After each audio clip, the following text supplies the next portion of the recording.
नमस्कार, मैं हूं पंकज श्रीवास्तव। सत्य हिंदी के खास कार्यक्रम सुनिए सच में आपका स्वागत है। आज बात देश भर के हवाई अड्डों पर मचे हाहाकार की। बीते कुछ दिनों में इंडिगो ने यानी इंडिगो एयरलाइंस ने 1000 से ज्यादा फ्लाइट्स कैंसिल कर दी, जिससे लाखों यात्री देश के तमाम हवाई अड्डों में फंसे रह गए। आखिर क्यों हुआ ऐसा? क्या यह सिर्फ इंडिगो जैसी कंपनी की नाकामी है या फिर उस व्यवस्था की नाकामी है जिसके तहत 60% से ज्यादा उड़ानें इसी कंपनी के अधीन है?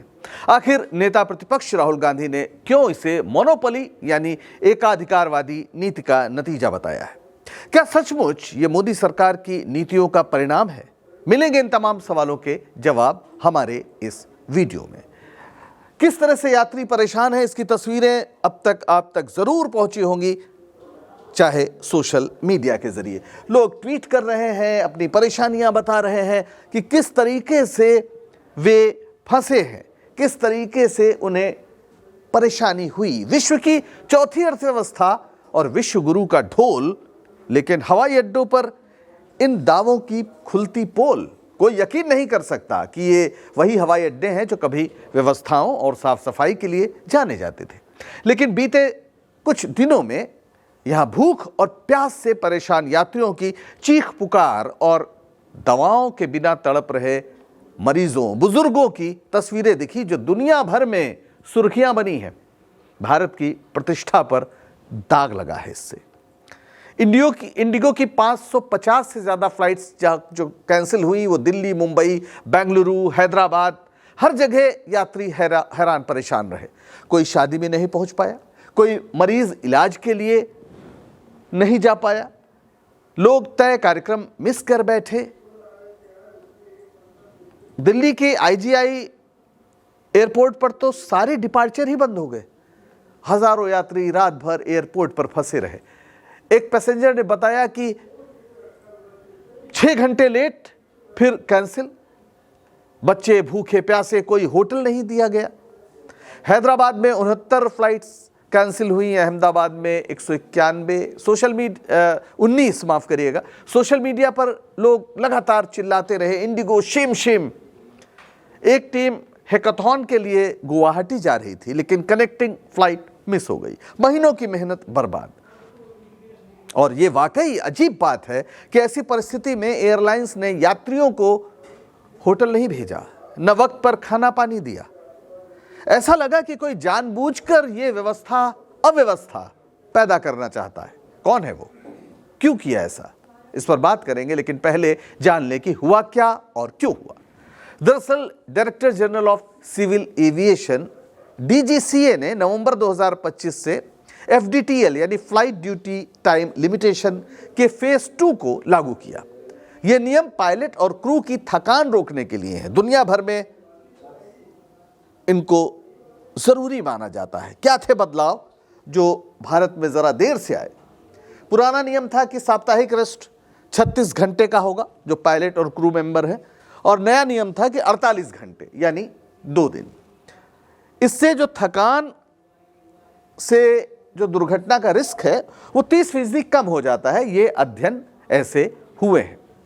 फिर नाइट ड्यूटी को रात 12 बजे से 5 बजे तक जो मानी जाती थी, उसे 6 बजे तक कर दिया गया, क्योंकि रात की उड़ानें सबसे खतरनाक मानी जाती थी। और नाइट लैंडिंग, जो पहले नियम था कि आप 6 तक प्रति सप्ताह नाइट लैंडिंग पायलट से करा सकते हैं, उसे कर दिया गया 2, यानी 2 से ज्यादा नाइट लैंडिंग एक पायलट नहीं करेगा। इससे पायलट की जो एकाग्रता है वो बरकरार रहती है, ऐसा माना गया। और जो कुल ड्यूटी है 14 दिन में, वो 100 घंटे की थी पहले, इसे घटाकर 95 घंटे किया गया। ओवर वर्किंग इससे रुके, ये सोचा गया। ये नियम सिविल एविएशन ऑर्गेनाइजेशन, जो international civil aviation organisation ICAO है, जो यूएन की एविएशन बॉडी है, उससे प्रभावित है। दरअसल इंडिगो जैसी एयरलाइंस पायलटों से 3-4 गुना ज्यादा काम लेती हैं। नए नियमों को लागू करते ही पायलटों की कमी हो गई, प्लानिंग की भी कमी थी और क्रू शॉर्टेज हो गया। और फिर 2 दिसंबर से टिकट कैंसिल करने शुरू हो गए। वैसे यह नियम यात्रियों की सेफ्टी के लिए था। माना जाता है कि पायलट थके रहेंगे तो यात्रा में जोखिम बरकरार रहेगा। लंबी जद्दोजहद के बाद ये नियम लागू हुए थे। पायलट एसोसिएशन लगातार मांग कर रहे थे, लेकिन हवाई अड्डे पर जब त्राही त्राही मची तो अचानक डीजीसीए ने यू टर्न ले लिया। डीजीसीए ने क्या, सरकार ने ले लिया।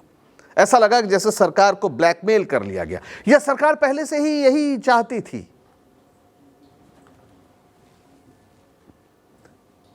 5 दिसंबर को सिर्फ 2 दिन के कैंसिलेशन के बाद, यानी जो टिकट कैंसिल हुए, डीजीसीए ने फैसला, जो अपना नियम था जनवरी 2025 वाला, वो वापस ले लिया, जो कहता था कि लीव को अब वीकली रेस्ट से सब्स्टिट्यूट नहीं कर सकते।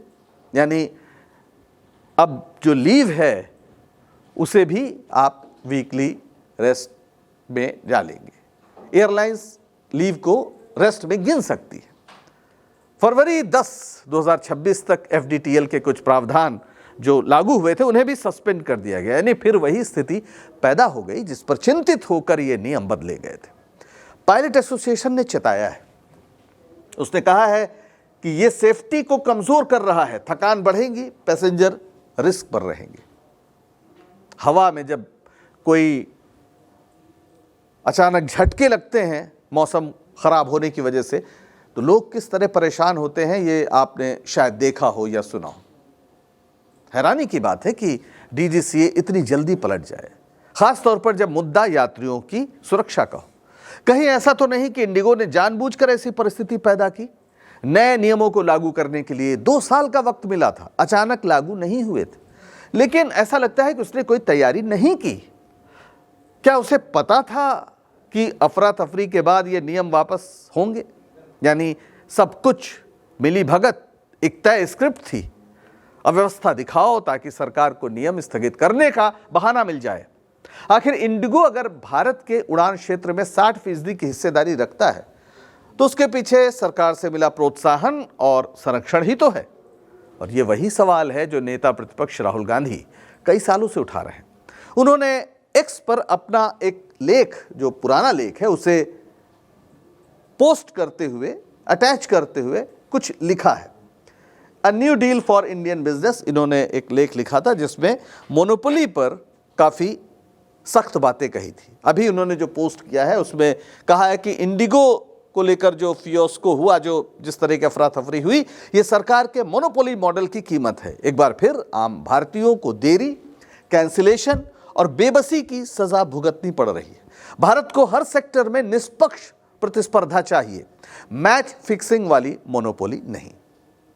राहुल गांधी ने लिखा था कि ईस्ट इंडिया कंपनी तो 150 साल पहले बंद हो गई, लेकिन आज नए मोनोपोलिस्ट ने उसी डर को जन्म दिया है। इस बीच आई तमाम छोटी कंपनियां बंद हो गईं और इंडिगो 60% से ज्यादा हिस्से पर काबिज हो गया। यानी एक कंपनी चाहे तो 60% तक किसी भी दिन वो यात्रा स्थगित कर सकता है, उड़ानें रोक सकता है। राहुल गांधी इसे ही क्रोनी कैपिटलिज्म कहते हैं, यानी याराना पूंजीवाद। इसमें कुछ चुनिंदा पूंजीपतियों को सरकार से ऐसा समर्थन मिलता है कि उसके जो प्रतिस्पर्धी हैं वो पनप ही नहीं पाते और धीरे धीरे इन कंपनियों का एकाधिकार हो जाता है। बदले में सत्ताधारी दल को अकूत धन मिलता है और ये सत्ता से पैसा और पैसे से सत्ता का खेल जारी रहता है। लेकिन मुनाफे के इस खेल में लोगों की जान जा सकती है। एक उनीदा पायलट सैकड़ों यात्रियों की जिंदगी दांव पर लगा सकता है। प्रधानमंत्री मोदी ने कई बार पिछले दिनों कहा था कि हवाई चप्पल वाले हवाई जहाज से चलेंगे, ऐसा वो सोचते हैं। और यह बात सच है कि भारत में एविएशन मार्केट सबसे तेजी से बढ़ने वाला मार्केट है। पिछले कुछ वर्षों में मध्यवर्ग ने पहले की तुलना में ज़्यादा हवाई यात्राएं करना शुरू किया है। कुछ तो उपलब्धता का भी मसला है। तमाम छोटे शहरों में भी हवाई जो कनेक्टिविटी है वो बढ़ी है। इसका आंकड़ा ये है कि आप देखें 2020 में जब कोविड में था तो 37 मिलियन यात्री थे जिन्होंने हवाई जहाज़ से सफ़र किया था। 37 मिलियन, 1 मिलियन में 10 लाख, तो आप 3 करोड़ 70 लाख कह सकते हैं। 2024 में ये 153 मिलियन हो गया, यानी 15 करोड़ 30 लाख। जो ग्रोथ रेट है वो 2021 से 25 के बीच 15 से 20% सालाना की दर से बढ़ी है और 2025 में जो अभी ग्रोथ है वो प्रोजेक्टेड ग्रोथ 7% है, यानी 16 करोड़ 160 मिलियन से ज़्यादा लोग यात्रा करेंगे, ऐसा अनुमान है। छोटे शहरों में हवाई अड्डों के संचालन और उड़ानों की उपलब्धता का असर हवाई यात्रियों के इजाफे में, उनकी तादाद में जो बढ़ी है वो नजर आ रही है। लेकिन इस ग्रोथ ने पायलटों पर अतिरिक्त बोझ डाल दिया है। कंपनियां नई भर्ती न करके मौजूदा पायलटों से ही काम लेना चाहती है, उन पर बोझ डाल रही हैं और इसका काफी बुरा असर पड़ सकता है, क्योंकि सेफ्टी के बिना जो ग्रोथ है वो जहर होती है।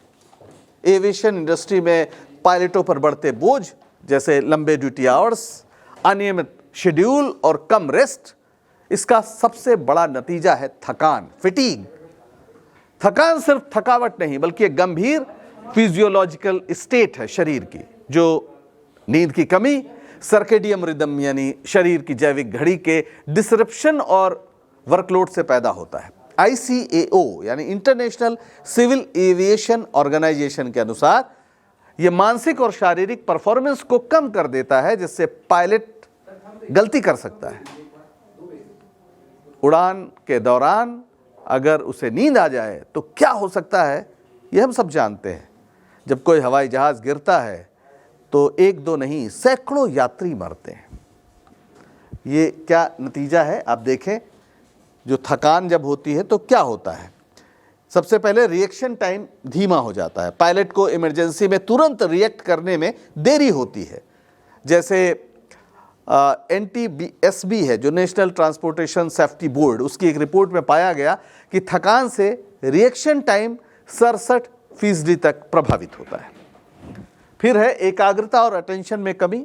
साफ सी बात है, आप थके रहेंगे तो अटेंशन यानी ध्यान जो है वो नहीं दे पाएंगे, ध्यान भटकेगा और कई बार आप कुछ चीज़ों को भूल भी सकते हैं। नासा की एविएशन सेफ्टी रिपोर्टिंग सिस्टम जो है ASRS में 21.2% जो घटनाएं हैं, जो इंसिडेंट्स हैं, वो थकान से जुड़े पाए गए हैं, जहां पायलट्स को घटनाओं का अनुमान लगाने में दिक्कत हुई। रिस्क टॉलरेंस बढ़ जाता है और गलत फैसले लेने का चांस 30% तक बढ़ जाता है। यानी आप जैसे माइक्रो स्लीप्स कहते हैं, यानी कुछ सेकंड्स के लिए अचानक नींद में कोई चला जाता है और अगर कोई क्रिटिकल मोमेंट है तो फिर यह दुर्घटना का कारण बन सकता है।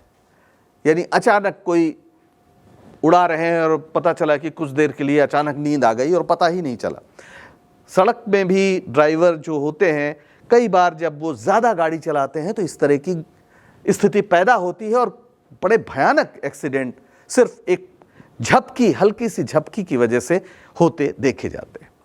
और ऐसे में जो क्रू कम्युनिकेशन है, यानी जो पायलट के अलावा भी पूरी टीम होती है, क्रू जो पूरा होता है, उनका जो कम्युनिकेशन है, उनके बीच जो संवाद है वो प्रभावित होता है।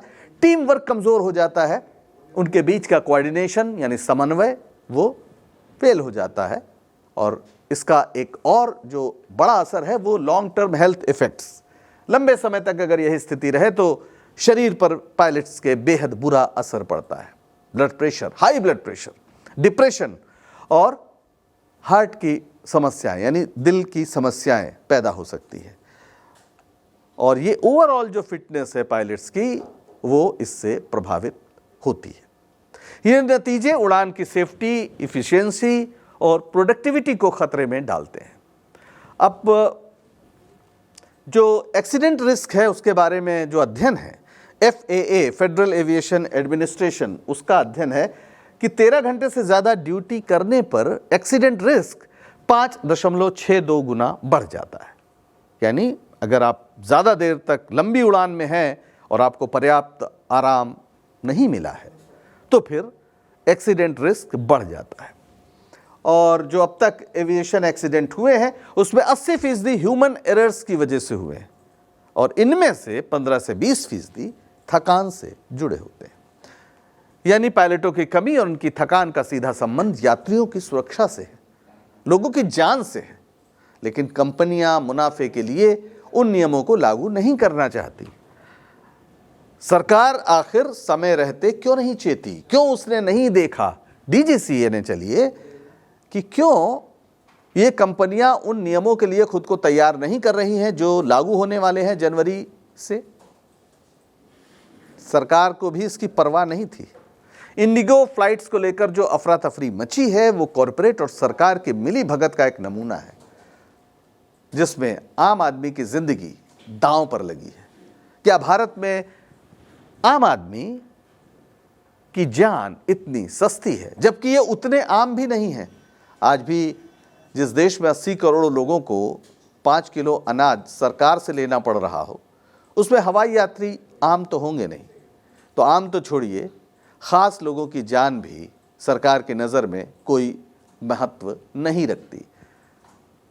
हवाई यात्रा के बारे में सोचते वक्त इस फैक्ट को भी ध्यान में रखिएगा। आज के लिए बस इतना ही। अगर सच बताने का हमारा ये प्रयास आपको पसंद आ रहा हो तो लाइक करें, शेयर करें और चैनल को सब्सक्राइब करें। सत्य हिंदी का ऐप भी डाउनलोड करें, जिसका पता वीडियो के नीचे डिस्क्रिप्शन में आपको मिल जाएगा। तो अब दीजिए इजाजत, नमस्कार।